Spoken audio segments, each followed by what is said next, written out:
असाधना और साधना, बाह्य दृष्टि हटाइए, अंतर्दृष्टि में सुधार कीजिए। बाह्य तो यंत्रों के द्वारा हो रहा है, अंतःकरण यदि सुधर जाए तो बाह्य सब सुधर जाएगा। हम बाह्य सुधारने की चेष्टा करने की वृत्तियां देखते हैं, ऐसा ऐसा, पर अंतर में हमारा निश्चय गलत है, कभी सुधार नहीं हो सकता। ये बहुत सूक्ष्म बात है। निश्चय सही है तो आप लड़ सकते हैं, बहुत काल तक लड़ सकते हैं और विजय को भी प्राप्त होंगे, पर ये सहज ऐसा नहीं कि आप 4 दिन साधन की और विजय प्राप्त हो गई त्रिगुणात्मिका माया पर, ऐसा नहीं है। ये बहुत धैर्यवान, उकताए हुए पुरुष का ये मार्ग नहीं है, धैर्यवान का है, साहसी पुरुष का मार्ग है। हारना तो है ही नहीं, निराशा तो कभी नहीं आने देना चाहिए। परम वस्तु की प्राप्ति में निराशा की कोई गुंजाइश नहीं। ये बार बार इसलिए कह रहे हैं कि बहुत दीर्घ मार्ग है। हम कुछ दिनों तक संयम से रहते हैं, फिर हमारी वृत्तियां हमको परेशान करती हैं, फिर हम कोशिश करते हैं, फिर परेशान करती हैं। तो उपासक अगर उत्साहहीन हो गया, निराशा युक्त हो गया, तो फिर बहुत मुश्किल होता है। ये पूरे जीवन की बात बता रहे हैं। ऐसा युद्ध बहुत दीर्घ काल तक होता है। इसको सहज में ना मान लें कि कुछ महीने कुछ वर्ष तो हम सिद्ध हो गए, ये ऐसा मार्ग नहीं है।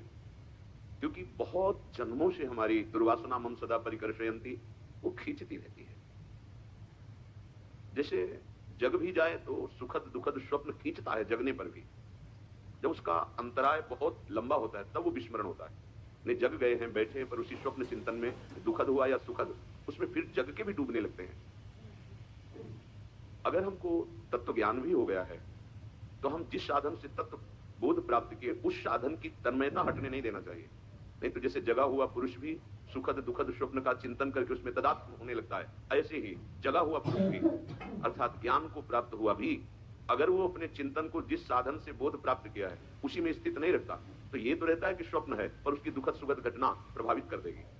इसलिए आत्मज्ञान से आत्मरति, आत्म तृप्ति, आत्मबोध, उसी में आजीवन ब्रह्मबोध महापुरुष तन्मय रहते हैं, एक क्षण भी व्यर्थ नहीं जाने देते। क्योंकि बोध होने पर वो स्वभाव ही ऐसा बन जाता है।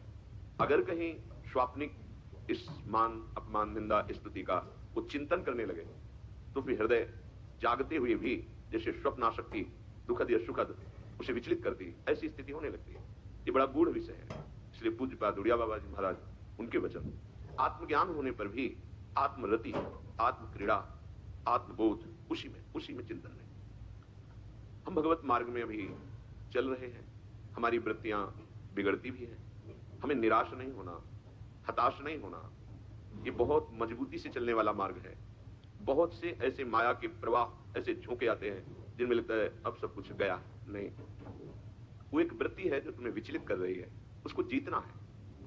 हमें अंतर से ये बात समझनी कि ऐसी गलती क्यों हुई, ऐसी त्रुटि क्यों हुई। बहुत विचार करने पर निकलता है शास्त्र आज्ञा का उल्लंघन हुआ। बिल्कुल आज तक के जीवन का अनुभव, जहां हमसे शास्त्र शब्दों का, आज्ञा का उल्लंघन हुआ, वहीं जलन हुई, वहीं हमें निराशा हुई, वहीं हम उदास हुए। बिल्कुल ये परमार्थ शास्त्र आज्ञा गुरु आज्ञा पर ही प्रकाशित होता है। बिल्कुल, ये बिल्कुल बात समझ ली। थोड़ा भी मनमानी आचरण ये विचलित कर देगा, आपको भ्रम पैदा कर देगा, ऐसा कोहरा अंधकार पैदा कर देगा कि सत्य मार्ग समझ में ही नहीं आएगा। ये बहुत दिव्य मार्ग है। ये शास्त्र वाक्य उल्लंघन हुआ कि अंतर ध्यान हो जाएगा, आपको समझ नहीं आएगा, उल्टी समझ हो जाएगी। ये बहुत चढ़ाई का मार्ग है। इसलिए कहा गया भगवत प्राप्ति अत्यंत दुर्लभ है, पर हमें इस दुर्लभता को सुलभता में बदलना है। हमें जो मानव देह मिला है इसे दुर्लभ मानकर निराश होने के लिए नहीं मिला है।